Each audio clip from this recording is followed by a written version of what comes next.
So today I want to deal with hindrances and how you encounter hindrances and how you let go of them. And the sutta we're going to be reading from is called the Upakkilesa Sutta. That is Majjhima Nikaya 128, the Upakkilesa Sutta. So Upakkilesa essentially means higher kilesas. Kilesas in this case are roots, and the roots can be rooted in greed, it can be rooted in hatred, or it could be rooted in delusion. And there are a list of 16 Upakkilesas that the Buddha talks about related to these different roots. And these roots take place in the formations in your sankharas. And when they take root, they can give rise to a consciousness that is tainted or filtered by these Upakkilesas. So that's one understanding of Upakkilesa. There's a second understanding that is according to this sutta. And in this sutta, it's known, or in this translation, it's known as imperfections, because they create an imperfection in the mind insofar as distractions and hindrances are concerned. So I'm going to start reading, and we will talk about how the Buddha prescribes different ways to deal with different hindrances. Thus have I heard, on one occasion the Blessed One was living at Kosambi in Gosita's park. Now on that occasion the bhikkhus at Kosambi had taken to quarreling and brawling and were deep in disputes, stabbing each other with verbal daggers. Not a good thing. Not characteristic of what we would know as monastics. Then a certain bhikkhu went to the Blessed One, and after paying homage to him, he stood at one side and said, "Venerable Sir, the bhikkhus here at Kosambi have taken to quarreling and brawling and are deep in disputes, stabbing each other with verbal daggers. It would be good, Venerable Sir, if the Blessed One would go to those bhikkhus out of compassion." The Blessed One consented in silence. Then the Blessed One went to those bhikkhus and said to them, "Enough, bhikkhus, let there be no quarreling, brawling, wrangling, or dispute." When this was said, a certain bhikkhu said to the Blessed One, "Wait, Venerable Sir, let the Blessed One, the Lord of the Dhamma, live at ease, devoted to a pleasant abiding here and now. We are the ones who will be responsible for this quarreling, brawling, wrangling, and dispute." Now on the surface that sounds like he's telling the Buddha, don't worry about it, we'll take care of it. And that's not the way one wants to deal with the situation. I think the more ideal thing would have been to be understanding that the teacher is present, and so one should let go of any kind of quarreling, let go of any kind of brawling with verbal daggers and so on. But for whatever reason, this bhikkhu thought that he knew better. For a second time, and then for a third time, the Blessed One said, "Enough, bhikkhus, let there be no quarreling, brawling, wrangling, or dispute." And so for a second and a third time, the bhikkhu said to the Blessed One, "Wait, Venerable Sir, let the Blessed One, the Lord of the Dhamma, live at ease, devoted to a pleasant abiding here and now. We are the ones who will be responsible for this quarreling, brawling, wrangling, and dispute." In one way, this bhikkhu is right. He is responsible, and the other bhikkhus who are fighting are responsible for their own actions. But to think that it would make sense for the teacher to live at ease in a pleasant abiding while his students are fighting, that makes no sense at all. Then when it was morning, the Blessed One dressed and taking his bowl and outer robe, entered Kosambi for alms. When he had wandered for alms in Kosambi and had returned from his alms round after his meal, he set his resting place in order, took his bowl and outer robe, and while standing, uttered these stanzas. So he's on his way back from the meal, and he's about to go outside. And while he's about to go outside, he is reflecting on what happened when the bhikkhus were quarreling. And so these stanzas are a reflection of what he thinks about these bhikkhus quarreling. And so he says, when many voices shout at once, none considers himself a fool. Though the Sangha is being split, none thinks himself to be at fault. They have forgotten thoughtful speech. They talk obsessed by words alone. Uncurbed their mouths they bawl at will. None knows what leads him so to act. Now this you will find familiar. He abused me, he struck me, he defeated me, he robbed me. In those who harbor thoughts like these, hatred will never be allayed. He abused me, he struck me, he defeated me, he robbed me. In those who do not harbor thoughts like these, hatred will readily be allayed. For in this world, hatred is never allayed by further acts of hate. It is allayed by non-hatred. That is the fixed and ageless law. Those others who do not recognize that here we should restrain ourselves, but those wise ones who realize this at once end all their enmity. Breakers of bones and murderers, those who steal cattle, horses, wealth, those who pillage the entire realm, when even these can act together, why can you not do so too? That's quite insulting. That's, well, basically he's saying that, those who are even unwholesome and thieves and robbers and things like that, they make a plan and they stick to it and they're very cooperative. But here, these bhikkhus, they are so identified with their views, for whatever reason their argument arose, they are so identified with it that they forget that they are bhikkhus. They forget that they have to restrain themselves and let go and understand that all is impermanent. So why hold on to these, in the end, petty arguments and petty debates? If one can find a worthy friend, a virtuous, steadfast companion, then overcome all threats of danger and walk with him content and mindful. But if one finds no worthy friend, no virtuous, steadfast companion, then as a king leaves his conquered realm, walk like a tusker in the woods alone. In other words, beautiful friendship. It's good to have companions in the Dhamma, people who are like-minded when it comes to meditation, when it comes to being uplifting to your mind, when it comes to suggesting and making recommendations that are for your benefit, as a community meditating together, supporting one another in different ways. But if you can't find such companions, then it's better to walk alone. It's better to be in a state where you can maintain your own sila.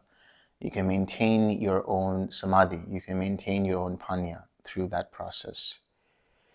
Better it is to walk alone. There is no companionship with fools. Walk alone and do no evil. At ease like a tusker in the woods. Then, having uttered these stanzas while standing, the Blessed One went to the village of Balakalonakara. On that occasion, the Venerable Bhagu was living at the village of Balakalonakara. When the Venerable Bhagu saw the Blessed One coming in the distance, he prepared a seat and set out water for washing the feet. The Blessed One sat down on the seat made ready and washed his feet. The Venerable Bhagu paid homage to the Blessed One and sat down at one side, and the Blessed One said to him, I hope you are keeping well, Bhikkhu. I hope you are comfortable. I hope you are not having any trouble getting alms food. I am keeping well, Blessed One. I am comfortable, and I am not having any trouble getting alms food. Then the Blessed One instructed, urged, roused, and gladdened the Venerable Bhagu with talk on the Dhamma. After which he rose from his seat and went to the eastern bamboo park. Now on that occasion, the Venerable Aniruddha, the Venerable Nandiya, and the Venerable Kimbila were living at the eastern bamboo park. The park keeper saw the Blessed One coming in the distance and told him, "Do not enter this park, recluse. There are 3 clansmen here seeking their own good. Do not disturb them." So he couldn't recognize the Buddha. The Venerable Anuruddha heard the park keeper speaking to the Blessed One and told him, "Friend park keeper, do not keep the Blessed One out. It is our teacher, the Blessed One, who has come." Then the Venerable Anuruddha went to the Venerable Nandiya and the Venerable Kimbila and said, "Come out, Venerable Sirs, come out. Our teacher, the Blessed One, has come." Then all 3 went to meet the Blessed One. One took his bowl and outer robe, one prepared a seat, and one set out water for washing the feet. The Blessed One sat down on the seat made ready and washed his feet. Then those 3 venerable ones paid homage to the Blessed One and sat down at one side. And the Blessed One said to them, "I hope you are all keeping well, Anuruddha. I hope you are comfortable. I hope you are not having any trouble getting alms food." "We are keeping well, Blessed One. We are comfortable, and we are not having any trouble getting alms food. I hope, Anuruddha, that you are all living in concord, with mutual appreciation, without disputing, blending like milk and water, viewing each other with kindly eyes." Surely, Venerable Sir, we are living in concord, with mutual appreciation, without disputing, blending like milk and water, viewing each other with kindly eyes. In other words, they are living with loving kindness. They are living with compassion. They are living with mudita. They are living with equanimity. And they are living in harmony with one another. Venerable Sir, as to that, I think thus, it is a gain for me. It is a great gain for me that I am living with such companions in the holy life. I maintain bodily acts of loving kindness towards these venerable ones, both openly and privately. I maintain verbal acts of loving kindness towards them, both openly and privately. I maintain mental acts of loving kindness towards them, both openly and privately. I consider, why should I not set aside what I wish to do and do what these venerable ones wish to do? Then I set aside what I wish to do and do what these venerable ones wish to do. We are different in body, Venerable Sir, but one in mind. The Venerable Nandiya and the Venerable Kimbila each spoke likewise, adding, "This is how, Venerable Sir, we are living in concord, with mutual appreciation, without disputing, blending like milk and water, viewing each other with kindly eyes." Good, Anuruddha. I hope you all abide diligent, ardent, and resolute. Surely, Venerable Sir, we abide diligent, ardent, and resolute. But Anuruddha, how do you abide thus? Venerable Sir, as to that, whichever one of us returns first from the village with alms food, prepares the seats, sets out the water for drinking and for washing, and puts the refuse bucket in its place. Whichever of us returns last eats any food left over if he wishes. Otherwise, he throws it away where there is no greenery, or drops it into water where there is no life. He puts away the seats and the water for drinking and for washing. He puts away the refuse bucket after washing it, and he sweeps out the refectory. Whoever notices that the pots of water for drinking, washing, or the latrine are low or empty, takes care of them. If they are too heavy for him, he calls someone else by signal of the hand, and they move it by joining hands. But because of this, we do not break out into speech. So they are practicing noble silence. And you can still function with noble silence, just as these bhikkhus do. But every 5 days, we sit together all night discussing the Dhamma. This is how we abide diligent, ardent, and resolute. Good, Anuruddha. But while you abide thus diligent, ardent, and resolute, Have you attained any superhuman states, a distinction in knowledge and vision worthy of the noble ones, a comfortable abiding? So the Buddha is asking, have you attained any superhuman states? Have you developed the psychic faculties? Have you understood reality as it is? Have you gained some kind of insight and essentially attained cessation, attained nibbana? Venerable Sir, as we abide here, diligent, ardent, and resolute, we perceive both light and a vision of forms. Soon afterwards, the light and the vision of forms disappear, but we have not discovered the cause for that. So I want to explore this comment. He says, we perceive both light and a vision of forms. Traditionally speaking, in the commentaries, this is referred to as the light that one has when one's mind is fully concentrated, fully collected, fully focused. And this light that arises as a result of taking the kasina and so on and so forth. But that's within the commentary. There's another understanding that I would want you to look at when it comes to light and a vision of forms. When the Buddha talks about light, that comes from the original word Pali, or the original Pali word obasa. So obasa means light. Obasa means radiance. And there's another sutta in which the Buddha talks about radiance, and he talks about 4 types of radiance, 4 great radiances.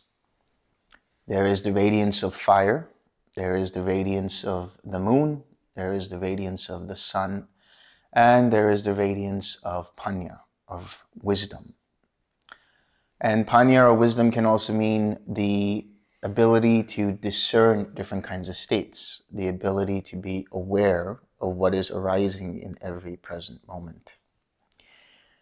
So when he says we perceive both light and a vision of forms, first they perceived the awareness. They perceive a mind that is able to discern different states of the mind as they arise and as they cease.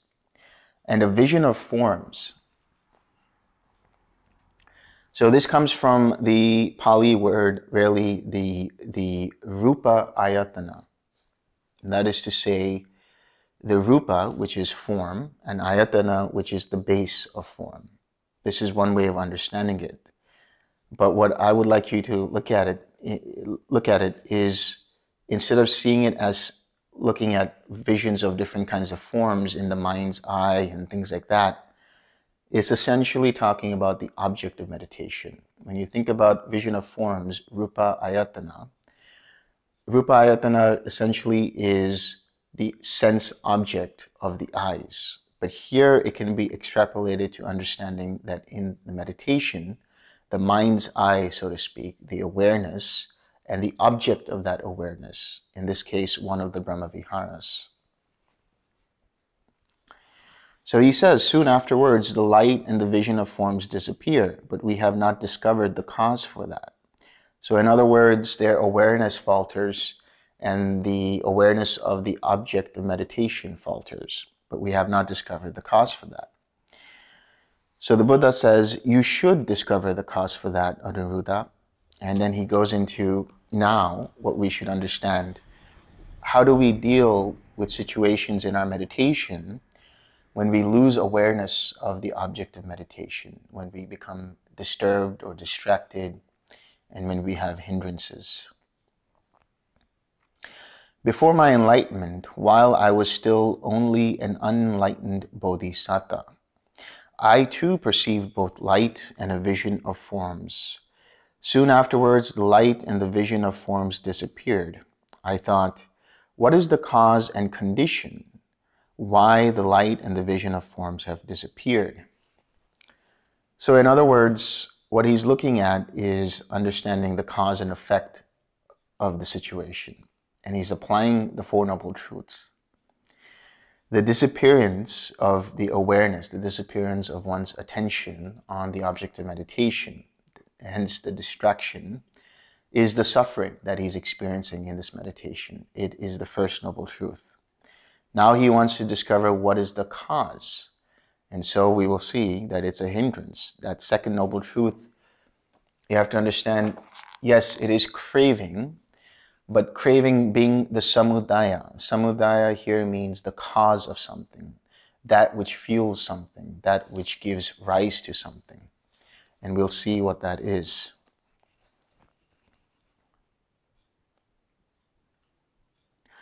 Then I considered thus, doubt arose in me. And because of the doubt, my concentration or my collectedness fell away. When my collectedness fell away, the light and the vision of forms disappeared. I shall so act that doubt will not arise in me again. So in other words, there was this hindrance of doubt that arose. And because of it, one's attention was no longer on the object of meditation. Now the attention was on all of the thoughts related to the doubt. And because of that, there was no longer an awareness of the object of meditation, nor was there any object of meditation present in the mind.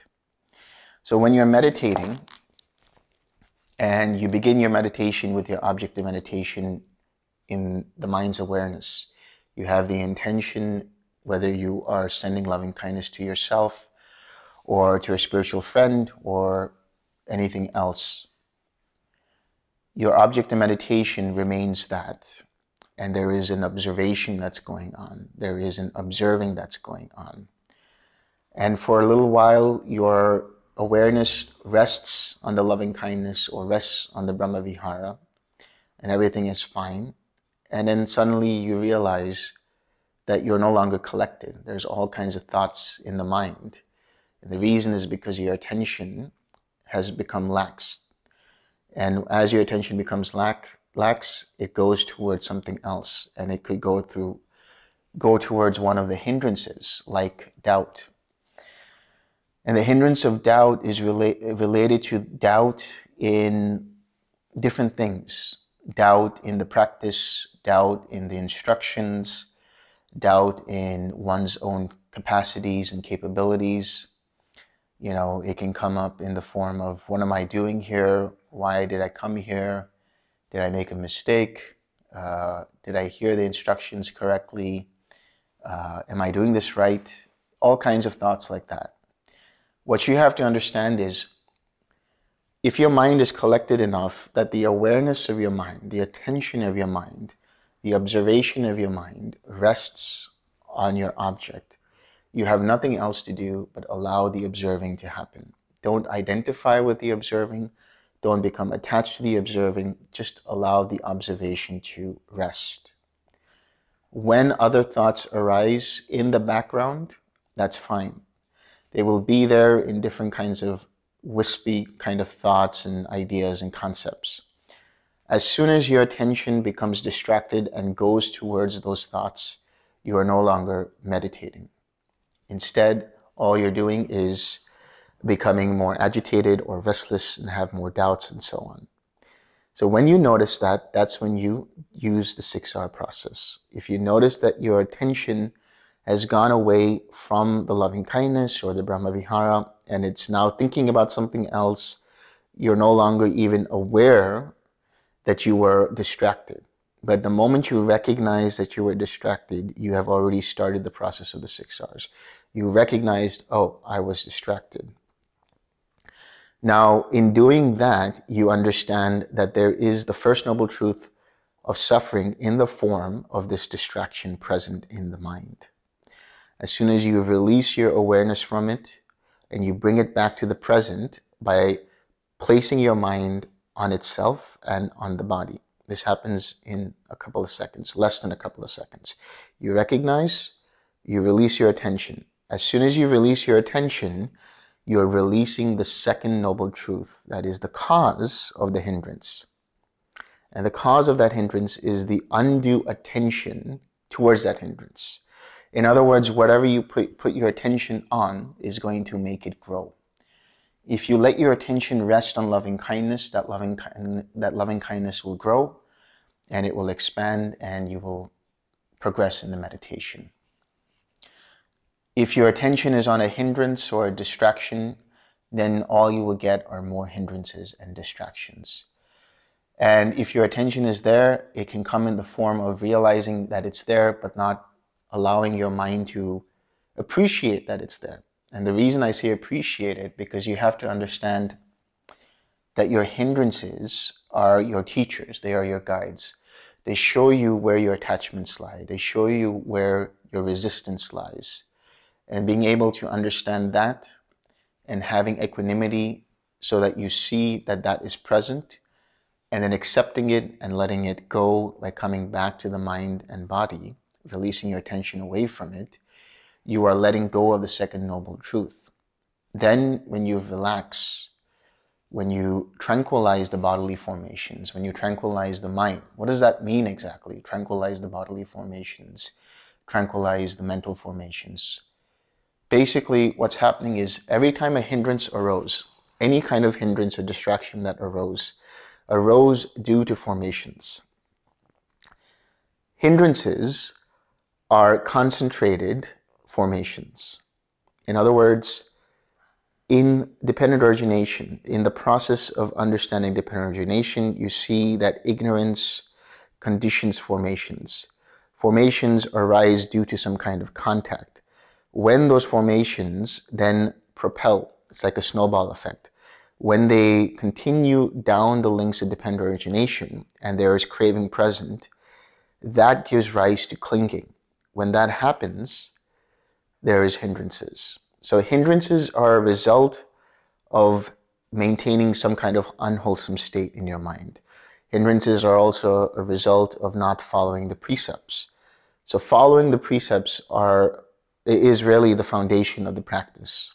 That's why it's sila, samadhi, panya. Sila, that is maintaining precepts, leads to samadhi, that is, leads to a collected mind, which gives rise for the circumstances, causes, and conditions, for letting go, for abandoning, for uprooting, and finally cessation of suffering, leading to the knowledge and vision of reality as it is, which is the experience of nibbana, which is the experience of wisdom, of panya. So when the formations that are rooted in your actions and your behaviors and your thoughts and your speech, all of those are rooted in the unwholesome. That is to say, you don't follow the precepts, you break the precepts, you do things in your heart and your mind that are unwholesome, you think unwholesome thoughts. They are activating certain types of formations rooted in the kilesas of greed, hatred, and or delusion. These kilesas then give rise to a consciousness that is tainted or filtered by the higher Upakkilesas. That is to say, things like jealousy, things like avarice, things like holding on to your possessions, miserliness, and other things like that, and ill will, hatred, and so on.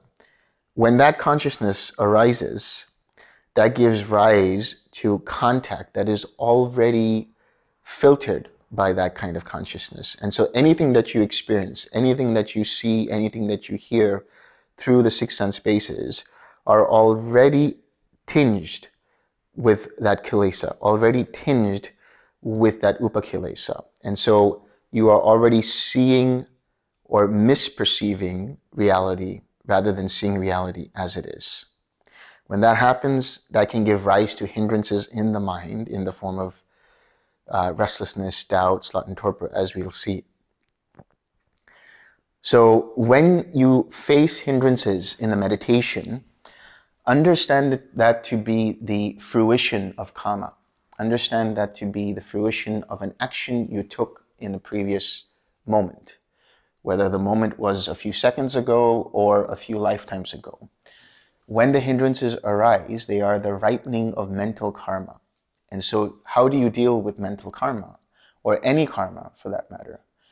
If you identify with it, if you hold on to it, if you attach to it, if you resist it, if you have any idea of this being I, me, mine, myself, then it's only going to perpetuate that karma. So if you hold on to that hindrance with your undue attention, by fighting it, by getting upset that the hindrance arose, by identifying with it, by resisting it, whatever it might be, you're further fueling the attention that then further fuels that particular hindrance. So how do you deal with it? By non-reaction. That is to say, instead of reacting to it with a self, instead of identifying with it and getting upset by it, just the recognition of it being present. You don't even need to label or note that this is the particular hindrance. Just recognizing that mind was distracted is enough. Because in doing so, it stops the entire flow of that karma, of that hindrance in that moment. That is what is meant by the right effort of preventing already unwholesome states from arising. So when you prevent, or when you recognize, you prevent the unwholesome states from further arising. Then when you release your attention and you relax, you are abandoning all that hindrance altogether. And in doing so, you experience the cessation of suffering, or the cessation of that hindrance. So in other words, when you recognize, you are recognizing the First Noble Truth in the presence of that hindrance, in the form of that hindrance. When you release your awareness, you are letting go of the cause, which is that undue attention, and you are experiencing the Third Noble Truth when you relax. So that's why the relax step is so important. When you relax, it's as easy as, right now I'm holding my fist like this, and that's a representation of people trying to fight with the hindrance, of holding on to past memories, holding on to guilt, holding on to all kinds of unwholesome things. But it's as easy as realizing, oh, I have this tension, and this tension is basically craving. It's in the form of either sensual craving, craving for existence, craving for a me, craving for non-existence, or aversion. I like this, I don't like it, I identify with it, I'm choosing to ignore it. Whenever all those kinds of thoughts arise, or variations thereof, there will be some kind of mental and physical tension present. So you have to relax it, and when you do so, as I said, you let go of the formations that were rooted in that experience of the hindrance. Because the more you react to the hindrance, the more you react to the distraction, you are then further strengthening the next arising of formations, the next arising of sankharas, which then only adds to that fuel, which is another way of understanding rebirth. It's just adding to that cycle of holding on, more formations strengthening because of that holding on, then more hindrances arising, and so on and so forth. So in order to break the cycle, instead of reacting, you respond. And you respond with a pause through that relaxation. You release your attention, and when you notice the tension in the mind or in the body, it's as easy as letting go. It's as easy as just relaxing. Once you relax, what you're doing, what you're invariably doing is weakening the formations rooted in that hindrance. So maybe that hindrance might come about another time, but let's first focus on what's going on here. So you relax, then you come back to the smile. So in other words, you let go of the formations that were rooted in that hindrance, and you replace it with an uplifting formation in the form of the smile. When you smile, what you're doing is you are strengthening the wholesome formations. Then when you return, you're coming back to collectedness of mind. You're coming back to your meditation, and you repeat the whole process again when maybe that same hindrance will arise, as I said earlier. That same hindrance might arise, but it will be weaker. It won't have the same bite that it had earlier. If you have been doing the 6 R's properly, you will let go, and the hindrance might come up again, but it will be weaker. You let go again, eventually it doesn't come up at all. So this is the process of being able to understand the cause of why you're not meditating. Even though you're sitting with your eyes closed in a relaxed posture, ready to meditate, the mind is not meditative, because it's losing its awareness of its object of meditation. It's losing its collectedness because it's becoming distracted. So now let's go through the different types of distraction that the Buddha is going to be talking about. As Anuruddha, I was abiding, diligent, ardent, and resolute. I perceived both light and a vision of forms. So he was aware, and he was aware of the fact that there was an object of meditation.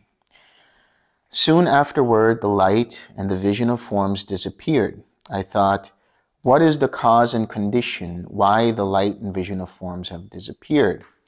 Then I considered thus. Inattention arose in me, and because of inattention, my concentration or collectedness fell away. When my collectedness fell away, the light and the vision of forms disappeared. I shall so act that neither doubt nor inattention will arise in me again.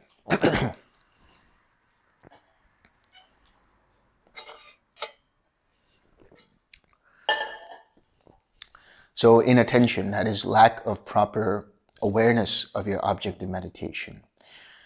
So as I said, doubt can come in the form of thoughts about the practice, about what you're doing here, if you're doing things correctly, if you misheard something and you're not able to apply it correctly, and so on. Inattention is due to the fact that there's not enough energy in your meditation. There's not enough collectedness in your meditation. There's not enough effort in your meditation. Inattention basically means that the mind is going this way and that way, and the attention is essentially scattered. And this can arise in the form of, let's say there's a passing car, or you're hearing the clock tick, or whatever it might be. And your mind is in meditation, and it's with its object of meditation, and then suddenly you hear that, and now the mind is scattered.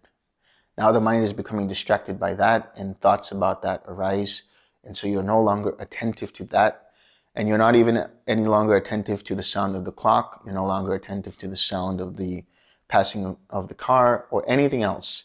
Now your mind is completely scattered. Your attention is completely scattered. So when this happens, it's because there's not enough energy, there's not enough interest in the meditation. You need to hone in your collectedness, and it's like focusing the camera lens. If you're too loose, you won't be able to see clearly. If you're too tight, you won't be able to see well enough. It's got to be just right. And so in the same way, your awareness of the object of meditation, your collectedness, your attention, has to have enough energy, enough interest for it to be stabilized on its object of meditation. But if you're too lax in your energy, it will become scattered.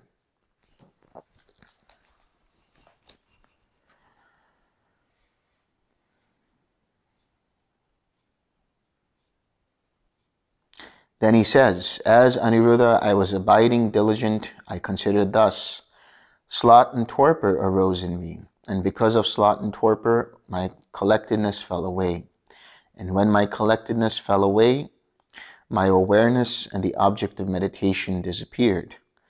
I shall so act that neither doubt, nor inattention, nor sloth and torpor will arise in me again. So sloth and torpor arises as a result, again, of not putting enough energy into your meditation. For a practical understanding, you want to be able to have enough rest so that your meditation doesn't become a nap. You want to be able to rest enough so that you have good energy to practice. The Buddha came up with different ways of dealing with sloth and torpor. He talked about perception of light, but I understand it as going out into the daylight and getting some sun, or just having a lot of light wherever you are meditating. Meditating in the dark is not useful because it will lead you to sleepiness. It will lead you to dullness, and it might make you just nap in your meditation rather than actually meditating. So sloth and torpor is really a dullness in the mind. It's again due to lack of energy. And if you feel like the body is not willing to let go of that sloth and torpor because it's just too tired, then rather than meditate and push through it, which I do not recommend, go and take a 20-minute nap. Put some cold water on your face and take a walk for 20 minutes and see if you can stay with your object of meditation while walking. Get some energy going. Then come back and sit and see how your mind is after that. So you have to be very practical about these things. One of the things, as I said in the meditation, is if there's inattention or sloth and torpor, you need to focus in, tighten in a little bit of that collectedness, bring in a little bit more of that joyful interest, and that sloth and torpor will fade away.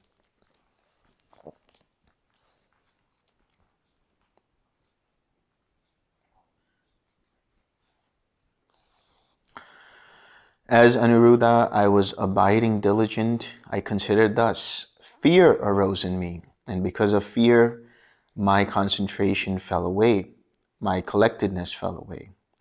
When my collectedness fell away, the awareness and the object of meditation disappeared. Suppose a man set out on a journey, and murderers leaped out on both sides of him. Then fear would arise in him because of that. So too fear arose in me. And I considered thus, I shall so act that neither doubt, nor inattention, nor sloth and torpor, nor fear will arise in me again. So fear comes in the form of different ways. It can come in the form of anxious thoughts, thoughts of worry and restlessness and things like that, worried about the future, afraid of what might happen, afraid of all kinds of things. You might have a fear of snakes. You might have a fear of, getting hit by a car. You have fear of heights. You have fear of the water, and so on. These are all different kinds of practical biological fears. But when it comes to the meditation, the fear can arise in the form of thoughts of worry. What am I going to do with my future? Am I going to be able to pay the bills? And all kinds of different kinds of anxieties. And so this anxiety is another form of restlessness. When you have restlessness, it's because the mind is too tight. The mind is too concentrated, too collected. You're trying too hard. If you're trying too hard, you will find, number one, there is a tension in the mind. There's a tension in the body. There's a certain kind of pain in the body. And it will manifest in the form of different kinds of thoughts and ideas and concepts. And it can manifest in the form of fears, anxieties, and worries. So when you recognize that, you recognize it, you release your attention away from it, you relax, you re-smile, and you return. And this time with your collectedness, you become a little less energetic, a little less focused. Relax into it. Bring in some tranquility, bring in some equanimity, and just relax into it. And what you'll notice is you really see a noticeable difference between when there was restlessness because of the tightness, due to the fact that you were trying too hard, and now when you've relaxed and let go, and the mind is just resting and cruising through with the awareness of the object of meditation.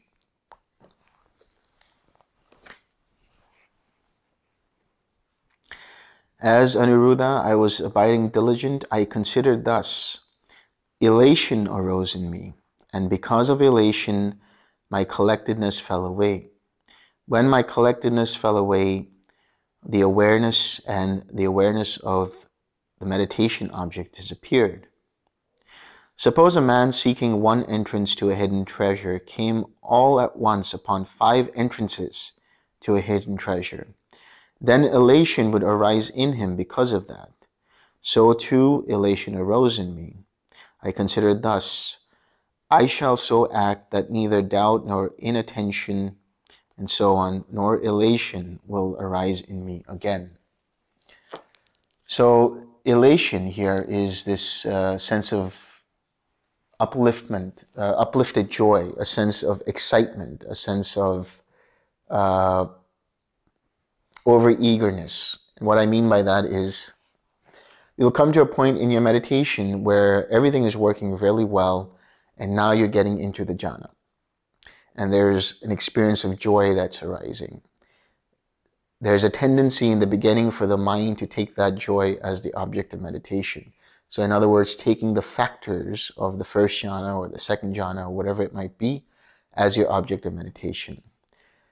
But as we understand, or as we will understand tomorrow, the factors arise because of causes and conditions, and they cease away as well. So in other words, if your object of meditation is on something that arises and passes away like that, then your attention will be scattered. Your mind will not be collected. It will be scattered.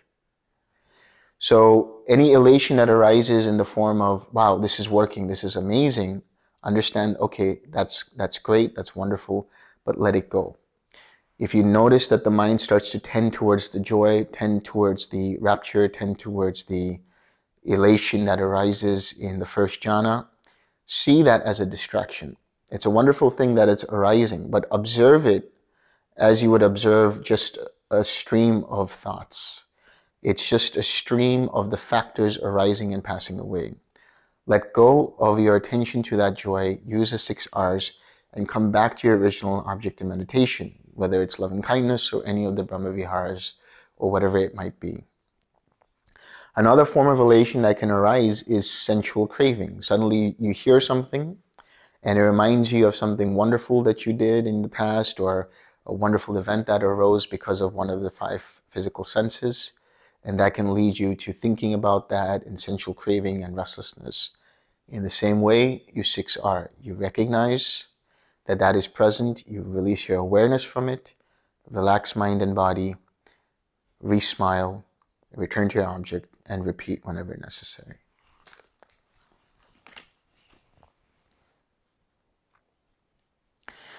As Anuruddha, I was abiding diligent. I considered thus: inertia arose in me, and because of inertia, my collectedness fell away. When my collectedness fell away, the light and the vision of forms disappeared. That is to say, the awareness and the object, the meditation object, disappeared. I shall so act that neither doubt, nor inattention, nor anything else, nor elation, nor inertia will arise in me again. So inertia is related to inattention, it's related to sloth and torpor, it's related to lax in energy. Again, that's because the mind is either tired because of the body, where if the body is physically tired, it can give rise to sloth and torpor, or it can even give rise to restlessness. But if you keep the body well rested, the mind will have a tendency to also be well rested, will have a tendency to be collected from the get-go. It will at the very least be tranquil and uplifted enough for you to go into meditation. But inertia is essentially not trying enough. We talked about trying too hard, which is to say that you are overeager and your mind becomes so tight around its object of meditation that it starts to wander into the territory of one-pointed concentration. And that can lead to restlessness. But if you don't try hard enough, that is to say you don't make the correct effort, then that's also going to lead to a scattered mind. It can lead to sloth and torpor. It can lead to even restlessness because the mind becomes scattered to different objects, mentally as well as through the 5 physical senses. So whenever you notice that, then you need to make adjustments. If you see that the mind is too relaxed, too lax, then notice it, use the 6R process, and then when you return, put in a little bit of joy, put in a little bit of interest, put in a little bit more focus so that the collectedness is balanced.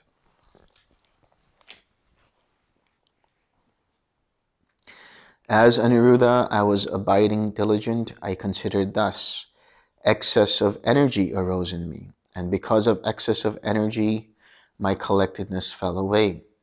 And when my collectedness fell away, the awareness and the object of meditation disappeared. Suppose a man were to grip a quail tightly with both hands. It would die then and there. So too an excess of energy arose in me, and the light and vision of forms disappeared.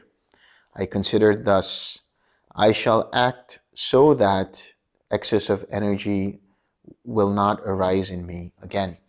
So that's an interesting That's an interesting image that the Buddha gives. He says, suppose a man were to grip a quail tightly with both hands, it would die then and there. In other words, that's again talking about holding too tightly to your object of meditation. That gives rise to restless thoughts. That gives rise to an excess of energy. So if you notice that, then understand that to be a sign that you're trying too hard.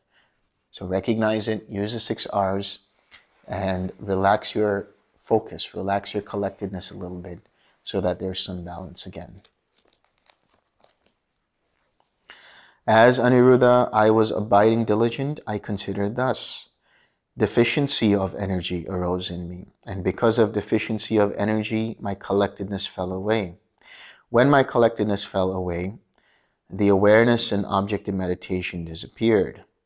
Suppose a man were to grip a quail loosely, it would fly out of his hands. So too, a deficiency of energy arose in me. I considered thus, I shall so act that this deficiency of energy will not arise in me again. So that's the opposite. Like I said, either you're trying too hard or you're not trying enough. The whole point is not even to come to that point of trying or not trying. It's all about the intention. You understand the mechanics of the meditation in terms of the instructions that were given to you, in terms of wherever you are with your practice. That intention should be enough for your mind to just rest in the experience of the object of meditation. Allow that awareness, allow the mind to rest in that. Allow it to just glide through it without holding on to it, without becoming scattered with your attention, without loosening your energy. Just allow the mind to continue to cruise through it. And when you do this, you will find the mind is very observant, very pure, very radiant. And because of that, when it does get distracted, it's very easy to then recognize the hindrances and return quickly back to your object of meditation.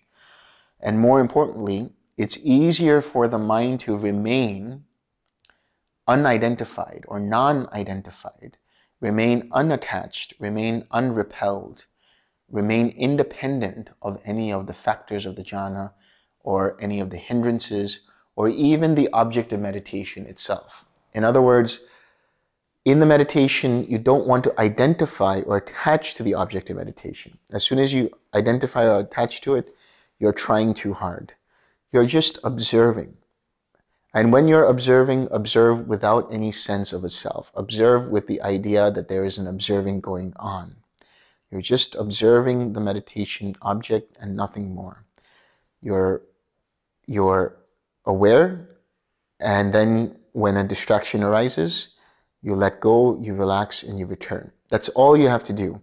Be aware of your object. Be aware of any changes that are arising. Don't get attached to those. If your mind gets distracted, 6R and return. That's it.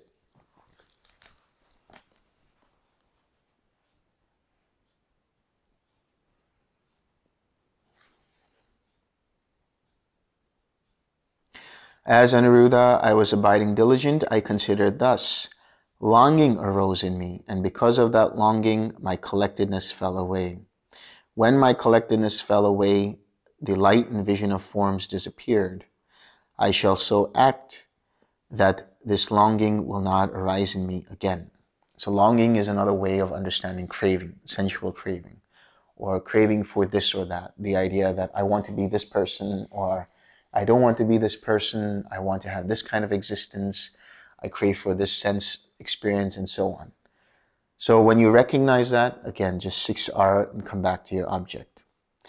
Then he says, I considered thus, perception of diversity arose in me. And because of perception of diversity, my collectedness fell away. When my collectedness fell away, the awareness and object of meditation disappeared. I shall so act that this perception of diversity will not arise in me again. Perception of diversity is essentially when the attention is scattered and it is distracted by the diversity of sights, of sounds, of smells, of tastes, of feelings in the body or around the body, and of thoughts. So when your attention goes to different kinds of things, this is perception of diversity. The whole point of the meditation is to have a unified mind, a mind that is collected, a mind that has its attention focused, its attention relaxed, of course, but collected around its object. Once that is happening, in other words, what you have to see is when you're meditating, when you put your awareness on the object of meditation, what you're doing is you're starting the process of mindfulness. You become mindful of the object of meditation. Then you become aware of other states arising. That is the enlightenment factor of investigation of states, just discerning. This arises quite naturally through the process of mindfulness. When that happens, you have energy. Then there is joy. Then there's tranquility. And there's finally collectedness. When you have that collectedness of mind, it arose quite naturally. So what you have to see is you start with the intention. Let go of the intention. Allow the mind to rest. Everything else will take care of itself, so long as your attention is on the object of meditation. If you try too much, if you try to make too many adjustments, then there will be a scattered attention. And because of that, your mind will become distracted by sensual craving, distracted by the perception of diversity, and so on. So my suggestion is, when you become mindful, allow that mindfulness to guide the mind through that process of meditation. Don't get distracted by any factors of jhanas that might arise.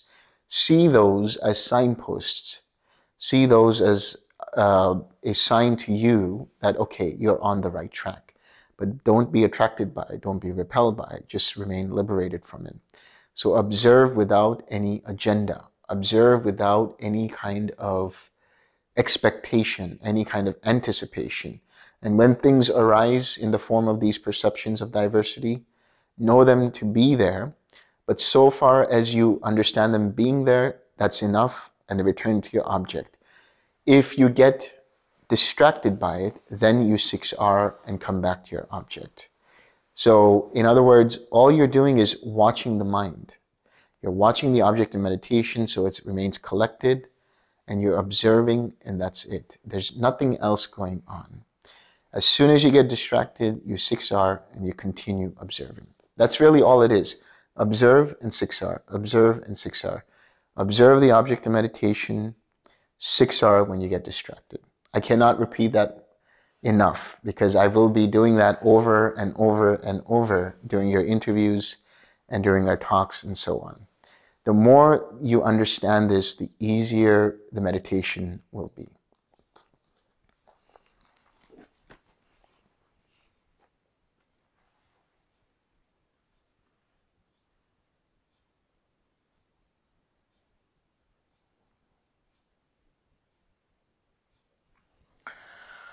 As Anuruddha, I was abiding diligent. I considered thus: excessive meditation upon forms arose in me, and because of excessive meditation upon forms, my collectedness fell away.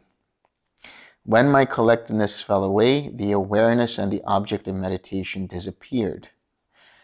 I shall so act that this excessive meditation upon forms will not arise in me again. So excessive meditation on forms essentially means that the mind becomes so concentrated, so focused, that it enters the territory of one-pointed concentration. Now what happens, as we see in other meditative traditions, is if you become so tuned to your object of meditation, whether it's love and kindness, eventually what happens is you suppress the mind. And in some meditative traditions, they say you become the object of meditation. Here, the Buddha is saying it's an excessive meditation on that object. You become so concentrated, your mind becomes so collected, so focused, that it becomes its object of meditation. And when that happens, you have suppressed the mind. When you suppress the mind, you are also suppressing the hindrances that are present in the mind. When you suppress the hindrances, when you come out of meditation, it will actually be maybe for a couple of hours, quite beautiful. You'll have a lot of joy, a lot of elation, a lot of bliss, a lot of things arising. A couple hours later, those same hindrances will arise with full force. And so the usual analogy that I give is like a beach ball that you submerge under the water. Once you submerge it under the water and you let go, it comes back out of the water with full force. In the same way, if you focus too hard on your object without giving heed to when something arises, whether it's a distraction or a hindrance or whatever, then you're only suppressing it and you're not making any progress in the meditation. Then all you're doing is becoming one-pointed in your meditation, and you no longer have the wisdom and insight or vipassana aspect of this meditation, which is to say, becoming aware of where your attachments lie so that you can let go of them and transform the mind, let go of the unwholesome formations, strengthen the wholesome formations, and come to a point where you see reality as it is by attaining nibbana. So we don't want the mind to become too concentrated that it becomes nothing but the object of meditation. It's okay that the mind is resting in the object of meditation, and it's like there's an open awareness around the object of meditation.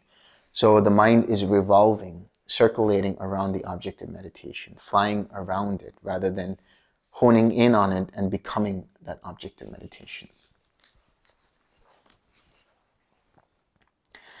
When, Anuruddha, I understood that doubt is an imperfection of the mind, I abandoned doubt, an imperfection of the mind. In other words, when I understood, when I recognized that there was doubt present, I released my attention away from it. I abandoned it, then relaxed it.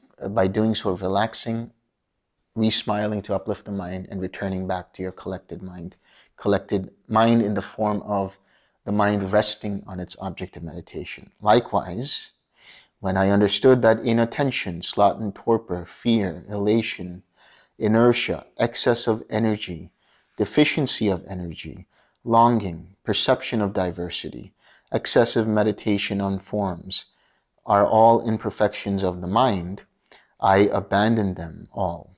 So in other words, he recognized all of these, used right effort, or as we say, the 6 R's, and let go of these imperfections. As Anuruddha, I was abiding, diligent, ardent, and resolute. I perceived light, but I did not see forms. In other words, there was an awareness, there was mindfulness, but the mind was not aware enough or mindful enough to be able to rest on its object of meditation. But I saw forms and I did not perceive light. In other words, you became too focused on your object of meditation that actually you lost your mindfulness to be able to recognize when hindrances arise. Even for a whole night or a whole day or a whole day and night, I thought, what is the cause and condition for this? Then I considered thus: on the occasion when I did not attend to the sign of forms, but attend to the sign of light, I then perceive light, but do not see forms. Or in other words, when I do not attend to the object of meditation, but attend to the mindfulness or the awareness, then I am not aware of the object of meditation. In other words, you just started the process of mindfulness, but you haven't allowed the mind to initiate that loving kindness, whether that's through verbalizations or whatever it might be, and then allow that mindfulness, allow that awareness to rest on the object of meditation. On the occasion when I do not attend to the sign of light, but attend to the sign of forms, I then see forms but do not perceive light, even for a whole night or a whole day or a whole day and night. In other words, I don't attend to the mindfulness, I just become concentrated on the object of meditation, but I do not become mindful enough to see when there is an attachment arising, or aversion arising, or any other hindrance arising. That is why I'm emphasizing what I said earlier. You should be happy when hindrances arise because they are your teachers. They allow you to be able to do the work. That's really the work in meditation, is to clarify, to purify, to cultivate, to develop the mind by understanding the causes of suffering in your mind and then letting them go, abandoning them, and transforming in the mind so that they no longer appear to the mind, so that there is complete cessation of these hindrances in the mind. As Anuruddha, I was abiding, diligent, ardent, and resolute. I perceived limited light and saw limited forms. I perceived immeasurable light and saw immeasurable forms. Even for a whole night or a whole day, or a whole day and night, I thought, what is the cause and condition for this? Then I considered thus. On the occasion when my collectedness is limited, my vision is limited. And with the limited vision, I perceive limited light and limited forms. But on the occasion when my collectedness is immeasurable, my vision is immeasurable. And with immeasurable vision, I perceive immeasurable light and see immeasurable forms. Even for a whole day or a whole night or a whole day or a whole day and night. So this is interesting. So when he talks about limited forms or he talks about immeasurable forms, he's talking about essentially, well, being in jhana in the sense of limited forms. That is to say, the mind is collected on an object of meditation. When you talk about immeasurable, you're talking about radiating the loving kindness or compassion and so on. And that's when you experience infinite space, infinite consciousness, and the mind is immeasurable. So when he says, my vision was limited, it's really talking about the fact that his collectedness, his vision, his awareness was limited to an object or to that particular jhana. But then as he moved towards the immeasurable, which is having the intention of radiating loving kindness in all directions, his mind became immeasurable. His vision, his collectedness, his awareness became immeasurable, tied to that experience of the immeasurable or radiating loving kindness, the infinite space in the infinite consciousness, and so on. When Anuruddha, I understood that doubt is an imperfection and had abandoned doubt. When I understood that inattention is an imperfection of the mind and abandoned inattention, abandoned sloth and torpor, abandoned fear, abandoned elation, abandoned inertia, abandoned excess of energy, abandoned deficiency of energy, abandoned longing, abandoned perception of diversity, abandoned excessive meditation upon forms, I thought, I have abandoned these imperfections of the mind. Let me now develop collectedness in 3 ways. So in the next section, he's actually talking about 5 different ways, but we'll discuss this. But what's important to know about this is, in the abandoning, in the letting go of hindrances, in the process of using the 6 R's to abandon the hindrances, that is when the mind is ripe for experiencing jhana. In other words, if you are experiencing a hindrance, you are no longer in jhana. When the mind becomes clarified and purified of hindrances, it can experience jhana, so long as the mind becomes collected enough. And that's where the enlightenment factors come into play. You don't need to intentionalize the enlightenment factors. All you do is start with the mindfulness of your object of meditation. That gives rise, so the mindfulness here is the awareness of your object of meditation. That gives rise to investigation of states, which is to say the mind now knows that it is observing the object of meditation. By doing so, you have energy because you have made the effort through your intention to keep your awareness on the object of meditation. That gives rise to a natural sense of joy. That joy then transforms into tranquility. That tranquility further collects the mind, and you have equanimity because of that collectedness. And the cycle starts again. Then there is mindfulness born of equanimity. There's a lot over there, but we'll continue to dissect it in the coming days. But what I want you to understand is the only effort, as I said before, and I'll keep saying, is to observe the object in 6R whenever mind is distracted. When this happens, you are cultivating the enlightenment factors as well, every time you 6R. As I mentioned earlier, when you are recognizing that there was a hindrance, you are exercising the enlightenment factor of mindfulness and the discernment of states or investigation of states. When you release your attention, you are igniting or activating the enlightenment factor of energy. You are making an effort to let go, to abandon the cause of the suffering. When you relax, you're bringing up tranquility. When you re-smile, you're cultivating joy. As we understand in the traditional sense, we have joy and then we have tranquility. But here we have tranquility and joy. And the way I understand it and the way I would say it to you is there is an interconnection between joy and tranquility. When the mind is tranquil, it is naturally uplifted. It is naturally happy and it is naturally joyful. When the mind is joyful, it is usually relaxed. It's not thinking about things. It's not worried about things. It's not tired. It's just relaxed because of that. So that tranquility that arises because of the joy, or the joy that arises because of the tranquility, either way, when you do the 6Rs, after you have the tranquility, you smile and cultivate the joy, it will give rise to collectedness when you return back to your object. And then you repeat whenever necessary. This is activating the enlightenment factors, as I said. Why do you have equanimity? So insofar as you repeat without being attracted to or repelled by any of the hindrances, staying completely like an outside observer. You have no connection either to the object of meditation or to the observing or to the hindrances. There is only the observing going on. There's only the intention of 6Ring going on, and there's only the intention of returning and meditating going on.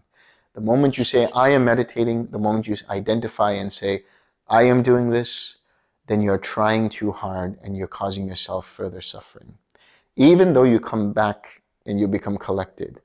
The reason I'm emphasizing this is because at a certain stage, you will have to do this anyway. So why not start now and realize that there is only meditation going on. There is only observing going on, and your, quote unquote, your task, insofar as you as a self are concerned, even though it is just arising and passing away, is to make the effort to tranquilize the unwholesome formations, generate wholesome formations, and let go of any identification of that. And whenever you do the 6Rs, that's how you're doing it. And as soon as you see the mind is distracted and you're no longer in a jhana, you 6R and return back to your object of meditation, invariably, your mind will go back into jhana. And now we'll talk about the different ways that the Buddha experiences the jhanas here. Thereupon, Anuruddha, I developed collectedness with applied thought and sustained thought. So this is Vittaka and Vichara. Vittaka is essentially the initial thought that is the intention to meditate, the intention to bring up a wholesome state of mind. So the intention to bring up loving kindness in the form of verbalizations, in the form of visualization. So for example, you might verbalize mentally and say, may I be happy, may I be at peace, may I be free of suffering. And that can give rise to a feeling of warmth in the heart, and that's the loving kindness being generated. Or you can think about something that makes you happy, maybe a very wholesome memory, or something like holding a cute baby in your arms, or a puppy, or anything that gives a smile to the face and to the mind naturally. That's very wholesome. This is the initial application of thought. This is the initial intention that arises. Then there is an intention to remain there. There's an intention to allow the mind to rest onto that object of meditation once it has that. This is the sustained thought. This is the sustaining of that initial thought that arises because of that intention. I develop collectedness without applied thought, but with sustained thought only. So in other words, I let go of the initial inclination or intention of the verbalization or the visualization or the imagining. And now I'm only letting my mind rest on the object of meditation through mindfulness. I develop collectedness without applied thought and without sustained thought. So now it's quite natural. Now that the mind is resting, what's happening is because of your attention, just having the awareness of the object of meditation, it's just gliding through. Now there's no effort needed. Now it's just all natural. That's where your work comes in. You just keep observing and 6Ring when distractions arise. I develop collectedness with rapture, so with joy. So there will be, as I said, a natural joy that arises, which is one of the factors of the first jhana. But the important part here is to recognize it as a signpost, to recognize that, okay, the mind is on the right track, but I will not allow the joy to become a distraction from the object of meditation. So when you see the joy, that's all well and good, but let go of it and come back to the loving kindness. I developed collectedness without joy, without rapture. I developed collectedness accompanied by enjoyment. So this is now what happens is in the first jhana and in the second jhana, you have the joy. You then let go of the joy and you have just the sukha, the enjoyment, the relaxed tranquility of the body, the comfort, the sense of comfort in the body and in the mind. This is that tranquil nature of sukha that you see in the third jhana. And I developed collectedness accompanied by equanimity, which is a major factor within the fourth jhana. And we'll discuss that more in detail tomorrow when we talk about the jhanas more. But essentially this whole process is a very natural process. So long as you have the initial intention, so long as you have the initial mindfulness of your object, and let the attention feed that whole process, and let go of any attachments to the signposts that are the factors of the jhana, and return, everything will be well, and you will see these things happening quite naturally. There's no extra effort needed. All there is, as I said, observing and 6Ring, observing and 6Ring.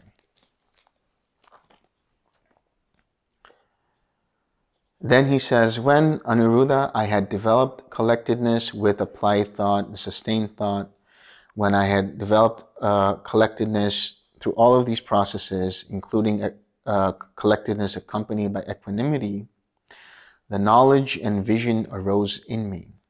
My deliverance is unshakable. This is my last birth. Now there is no renewal of being. This is a very encapsulated version of what happened with the Buddha, because as we know in other suttas, yes, the Buddha went through these different kinds of collectedness through the process of jhana. But then with the base of the fourth jhana, he then experienced his past lives. He saw the arising and passing away of beings. He had the insight into karma and rebirth. And finally, the destruction of the taints, which led him to arahatship, which led him to the awakening as the Buddha, and so understanding that his deliverance was unshakable, that this is my last birth, and therefore there is no more renewal of being, no more becoming. This is what the Blessed One said. The Venerable Anuruddha was satisfied and delighted in the Blessed One's words.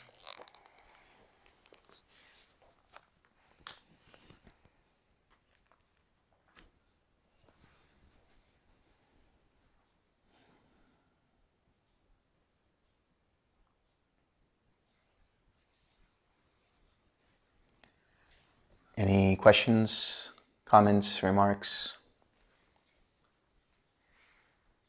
So a big part of what the sutta said,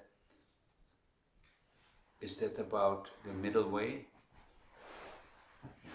Because elation that he at some moment was kind of against, but he is not against. Right. it's in the middle way, then it's all right. Yeah. Yes. All right. Then something about the object of meditation. You gave us as homework to have metta, first igniting metta and then observing the feeling tone of the metta. Yeah. So then I have, because this is putting upside down the practice I did, what is the role of the footsteps? What is the role of the rising, falling? Maybe there is no role for that. For the time being, what you will see is there will be other things arising and passing away in the form of hindrances, or in the form of the factors of the jhanas, as I said. So there will be some kind of arising and passing away insofar as maybe the arising and passing away of attention to the loving kindness. You might see it start to waver or something like that. So what you're seeing there is the impermanent nature of the meditation itself. You're seeing it as only a process to get you to wisdom. And that wisdom arises because of having seen the impermanent nature of the arising and passing away of hindrances, or the factors of the jhana, or the metta itself. Because what you will see is that the metta does change in some ways or another. I won't give you the full information. You have to report back to me what happens in the interview. But I'll give you hints insofar as saying that you'll notice that the metta moves around. There is something that happens with the metta, and then later on it changes. And this is a great first look experience at impermanence. And in seeing that impermanence, you are understanding that, okay, even this metta has inherent dukkha because it's not permanent and it's liable to change. It's liable to transform. In seeing that, you let go of any sense of self to it, whether it's the meditation, whether it's the hindrance, whether it's the meditation object, or anything thereof. When that happens, then you let go and you have complete dispassion and disenchantment. But I think we're getting a little ahead of ourselves in that sense, but I would say the arising and passing away that you're experiencing will be the arising and passing away whenever it happens, the arising and passing away of the factors of the jhana specifically. I'm sorry, maybe my question was a bit more elementary. Okay. So I'm walking, but this is not the object of meditation. So oh, yes. I understand what you're saying now. Okay. I understand what you're saying. Yeah, that is definitely not the object here. So when it comes to the meditation itself, you're not looking at the arising and falling of the breath or the feeling in the feet and things like that.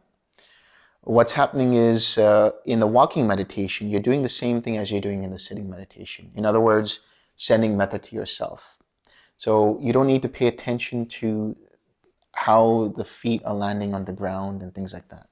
All right. So our friend here advised us to go for a walk somewhere.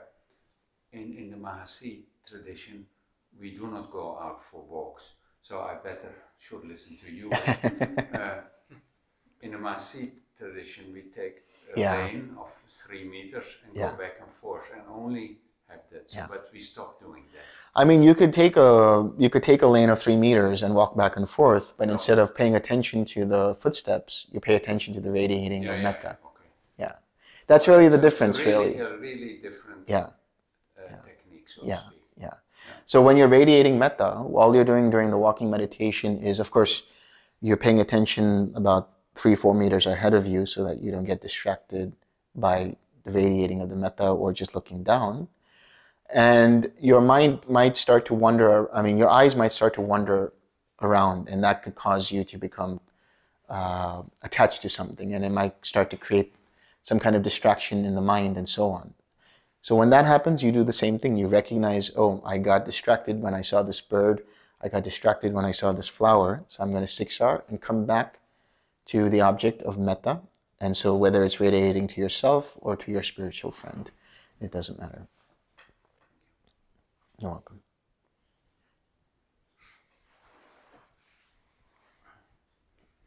Well, about 12 years ago, my teacher Paul Boersma already said to me, Rutger, perhaps you're trying too hard. And that has been a theme throughout the rest of my life, also in daily life. But I noticed when I was doing the metta meditation earlier that this was less of an issue. Yeah. Because the metta itself was already so nice that, it was also aimed at myself, like may I feel well and stuff. So I was less prone to, but it may come later in the retreat that I get the feeling like I have to do this better. But at the first try, it seemed to be kind of a remedy against this attitude. Yeah, that's a general attitude in most people's lives, which is, I have to do something, I have to achieve something, I have to try too hard.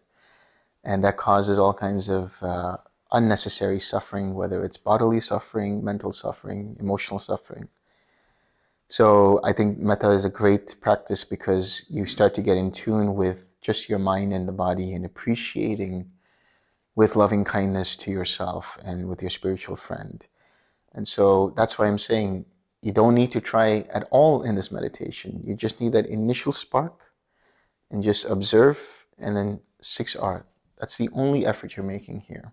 Yeah, I noticed that indeed when the metta was ignited, then it was, it felt kind of like a drug use. It was like, perhaps it was the first time because I tried it for the first time, but I was just sitting here and it felt like a trip. Yeah. Just so good. I also felt after a while that it started to wane a bit, but I just putting a little bit more effort in it, I could bring it back to I don't know, a sustainable level, so to say. Right. It was interesting, but I'm just curious how it will develop throughout the retreat. That's the longing. That's the longing we talk about. Okay, scrap that. No, but it's good. Yeah, it sounds like you had a good experience, and actually, you seeing that there was wavering of that. It might be because your attention was not strong enough, or it could just be the impermanent nature of metta, the impermanent nature of the object itself.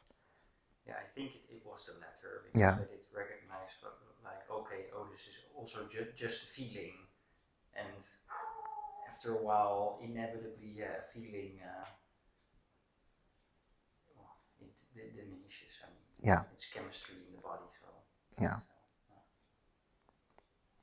But thank you.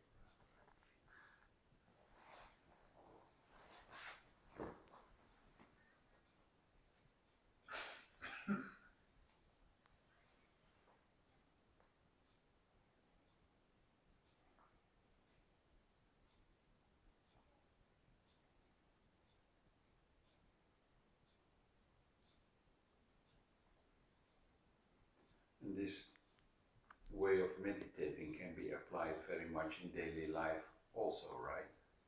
Yes, that's the whole purpose of it, actually. If you think about it, there is reference to it to the Karaniya Metta Sutta, which is in the Sutta Nipata. I think it's Sutta Nipata 9, if I'm not mistaken, or 8.1, one of those. But anyway, it's called the Karaniya Metta Sutta. And in one of the sections there, the Buddha says that one has mindfulness of this loving kindness in the same way you would have mindfulness of all the different postures. So while you're eating, while you're walking, while you're sitting down, while you're lying down, there is this awareness of the metta constantly there. And so the mind is constantly collected. It's constantly meditative, so long as it rests this awareness in metta, in whatever it is you're doing. You could just be on the toilet also and still radiate metta. You could be in the shower and you can radiate metta. You could be driving and you can be radiating metta. So that's the reason why we don't tend towards the one-pointed concentration, because when you go into that one-pointed concentration, you can't do anything else but do the meditation. But here, because your awareness is open enough, you can do other things and infuse those tasks with loving kindness.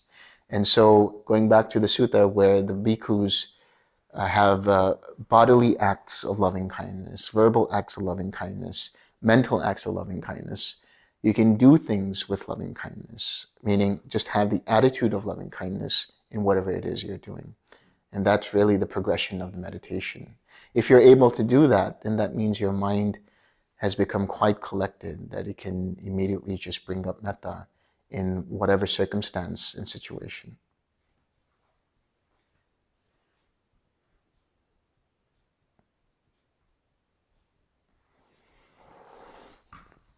You were saying that if one becomes one with the object of meditation, that is a sign of one-pointedness. Would that be a form or way of describing non-duality? So where you become this one thing, but isn't that also the state before you go into cessation? And after, if you come out, isn't that the same thing? There is a difference. There is a difference. Because the non-duality is basically, yes, becoming one with something, and there is no sense of object or subject and so on and so forth. But here what's happening, well, in the later stages, what's happening is before you get into cessation, there is a complete letting go of the self. Whereas in one-pointed concentration, there is a self that is connecting with the object of meditation. So one is letting go of any concept of self, letting go of any idea of I am and me.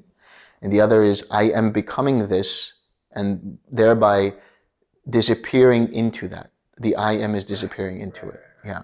So the one I would say is very short, and the other one much can extend much longer.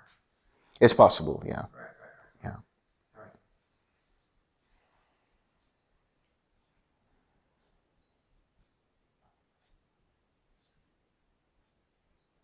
I have a question about neither-perception or non-perception and the hindrances. Yeah. Specifically when you're in the signless state already. The distractions are so minimal, or vibrations, or just very minimal. At that point, can we talk about clinging that would bring hindrances, or would hindrances not be appearing anymore in that state of the signless state? In the signless state, the hindrance that would arise is the conceit of I am. So in other words, the whole point in the signless state, so we have to understand the signless state is one, let's say one notch above neither-perception-nor-non-perception. So in neither-perception-nor-non-perception, you have the quiet mind, and there can be hindrances arising in the form of restlessness or sloth and torpor and things like that. Very, very rarely will you have any sensual craving. Very, very rarely will you have any ill will. Its majority of it will be either restlessness or sloth and torpor. With the signless state, what's happening is the mind becomes so disenchanted, so dispassionate, that it doesn't want to take anything as an object. And so this is as we refer to meditation without an object. It's just the awareness continuing to see the object without an object. And it's just, let's say, quote unquote, pure awareness. Although I don't like to use that word because it can give different kinds of connotations. It's more like your attention is constantly just open, but it's not holding on to any object. So the hindrance here is the moment it holds on to an object. So your point in that meditation will then be, or your purpose in that meditation, let's say, will be to let go of any object.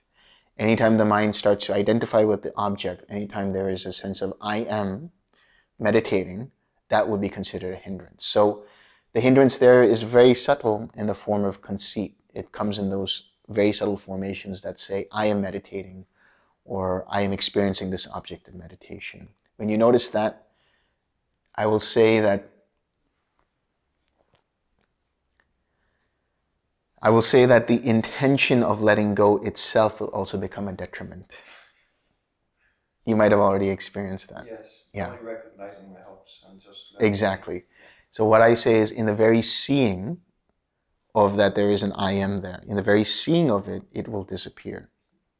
So the only effort there is to be having that complete open awareness to that point that you recognize, and in the process of recognizing, the consequence, the natural consequence of that is letting go. There's no intention to let go. There's just the very seeing and the letting go that arises right after that, or the letting go that happens right after that. Okay. Make sense? Yes. Okay. So a follow-up question, and I'll just give an example of my practice. What happens to me is I kind of cycle through stages of hours on end of being in neither perception or signless state, especially signless state, and then suddenly out of the blue I'll go into infinite consciousness and spend days and days there. So my question is the signless state in a certain sense is it useful at all to actually get rid of these hindrances, or is it just as you said before a precursor to the cessation in a sense? So what I'm asking is these hindrances, if they're not appearing only in conceit, but in our daily life we still have all these hindrances. What is the usefulness of silent state here versus infinite consciousness? Yeah. So with infinite consciousness, what you're seeing is directly the three characteristics of the arising and passing away of phenomena. We say infinite consciousness because the awareness is tied to the phenomena that arises. The other thing you have to understand about infinite consciousness, the thing is, I will be discussing more about this tomorrow, but I will answer your question, which is to say that in infinite consciousness, you see either visual consciousness, or you hear hearing, or the other sense-based consciousnesses. But what we have to understand is these phenomena that arise are all happening in the mind. So it's rooted in the mind, actually, especially when you're in the meditation and you see that there is a infinite arising and passing away of visual consciousnesses, fragments, frames of infinite consciousnesses. It's not because of some external phenomena that's happening. It's the mind itself arising and passing away. And then that giving rise to the infinite consciousness of whether it's a visual consciousness or a audible consciousness or any other kind of consciousness. So the reason that happens is because the mind becomes so aware of awareness itself that it starts breaking down. Like one used the analogy of the light, right? You have a ray of light, and it all looks like one fluid ray of light, but really it's made up of billions and billions of photons, individual photons. In the same way, what is seen to be, or what seems to be this unified, flowing awareness, is all actually made up of fragments and frames of consciousnesses. That gives you the insight into the three characteristics. That's the usefulness of that particular ayatana, that particular base of infinite consciousness. Because the perception of impermanence leads to the understanding that this is therefore dukkha, and therefore not self, and therefore you abandon any identification with it and experience nothingness, which is to say, you experience the emptiness of self, as one way of putting it. You see that there is nothing worth holding on to because all is not self. And so then you have the deeper understanding of that through nothingness. The signless state is basically arises or happens because when you're in neither perception or non-perception, there is the quiet mind that you take as an object. So there will be some perception in neither perception or non-perception, very disconnected thoughts in that are these formations that are arising. But you have quiet mind as your anchor. So if you notice these arising of formations in these subtle perceptions, then you're no longer in neither perception or non-perception. You let go, you 6R, you come back, and you're with your quiet mind. Really, all you're doing is recognizing, releasing, relaxing, and coming back. Not anything else, because it's so subtle that all you have to do is let go and return, let go and return. Once you're in that quiet mind, there's this absolute stillness for quite some time, but there is still the subtle object of the quiet mind, which has to it a sense of conceit, that this quiet mind is mine, or I am experiencing this quiet mind. So by letting go of that, now you are at this point where no object is perceived as myself. No object is perceived as I am experiencing it. When that happens, then you are in the signless state and the mind becomes totally dispassionate. And that's just one step away from cessation. It's the very subtlest formation of I am that one needs to let go of at the signless state, and you enter into cessation of perception, feeling, and consciousness. Okay. So in a certain way, now I think I'm understanding it much better. In a certain way, when we're in a signless state, we're working with that hindrance of conceit. And you could say that that hindrance at the same time fuels, the self fuels all the other hindrances which are occurring in infinite consciousness. That's exactly it. So the conceit, well, you have formations that are fettered by conceit, craving, and ignorance. That's one way of putting it. And what that means is then those formations, if acted upon, create a snowball effect, which manifest in the form of hindrances, the coarser hindrances, as you might see in lower stages of meditation and even in infinite consciousness and so on. Okay, thank you. You're welcome. If I may just continue a bit, so there's this observing of this space, there's this mind, little sort of pops of fluctuation, fluttering of mind somewhere in the back, wherever, and then the very fact of an observer observing something, that is the conceit you're talking about. That's exactly it. Yeah. That's exactly it. So, by just noticing that, it will just dissipate. Yes. In the very seeing of the idea of the observer, it naturally lets it go. Right. But then it comes up again, and then you have to see it again and let it go. And eventually, it comes to a point where the sense of the observer is not there at all, and then there arises the cessation, or there occurs the cessation. Okay. So what's happening really is you're getting to a subtler and subtler point in the meditation, where at the signless state, the observer is starting to falter. The idea of the observer is starting to falter until it completely goes away. And any sense of an observer in the signless state, as I just said, is the hindrance, is the conceit that needs to be let go of. I find that not so easy. Who finds it not so easy? You do. When you speak about cessation, do you mean magga or Yes. himsa? Yes. So just to detail it for a bit. So here is a meditator, let's say me, observing just this thoughtless whatever state. And here we are just observing it, and something pops up. But then this guy has to go somehow. Otherwise, I get that. But you're saying, if I get that correctly, just by observing the observer, let's say, or just the fact that there's something observing, it dissipates. Yes. That's quite insightful, I have to say. Yeah. Good. Try it out. See what happens. Nothing.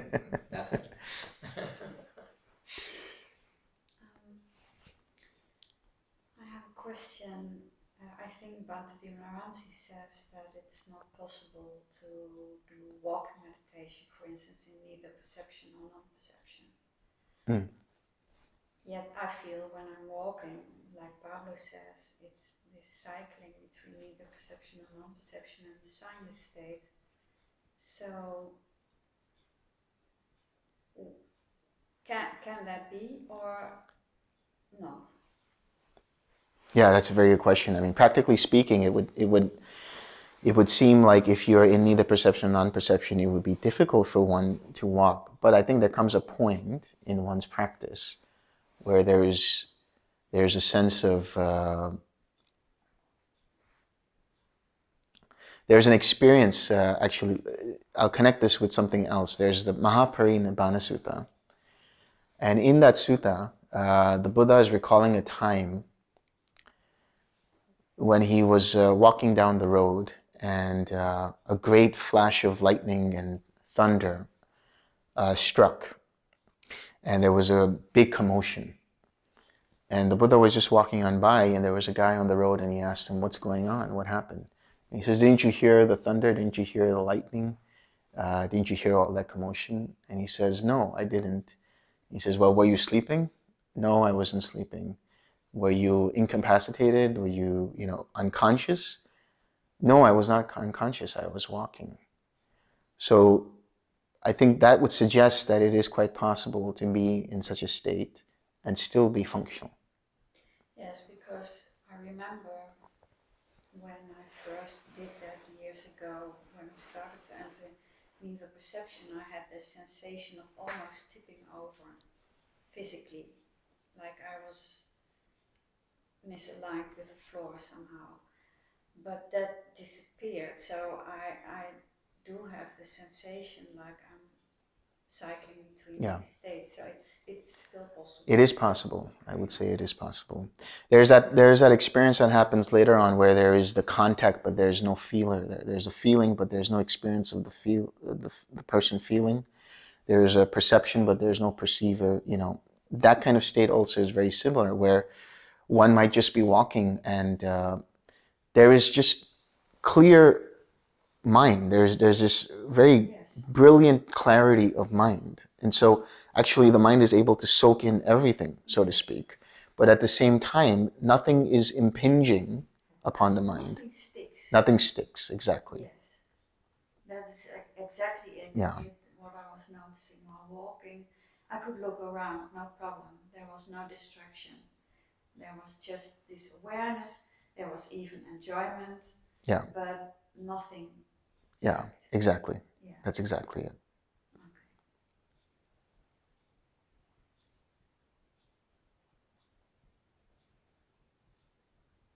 It's like, it might sound like a very strange analogy, but it's like the mind has become well oiled, it's soaked in oil, and the water is all of these different distractions and the whole thing, and it just slides on through. It doesn't, doesn't stick. That's exactly it, yeah.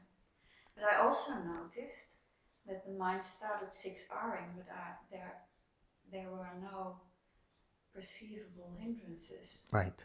I wasn't even sure what was being 6R'd. Yeah. Were those underlying tendencies? Right. Right. Underlying tendencies, because you're constantly, the mind is constantly in contact, whether it's through the eyes, ears, nose, tongue, whatever it might be. But there will be an underlying tendency that can link between the link of feeling and the link of craving.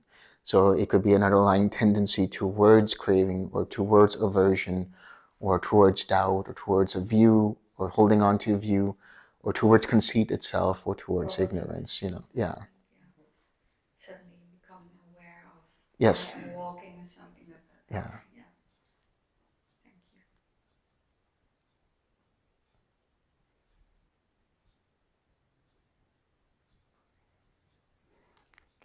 So I think we can end it here and we can share some merit.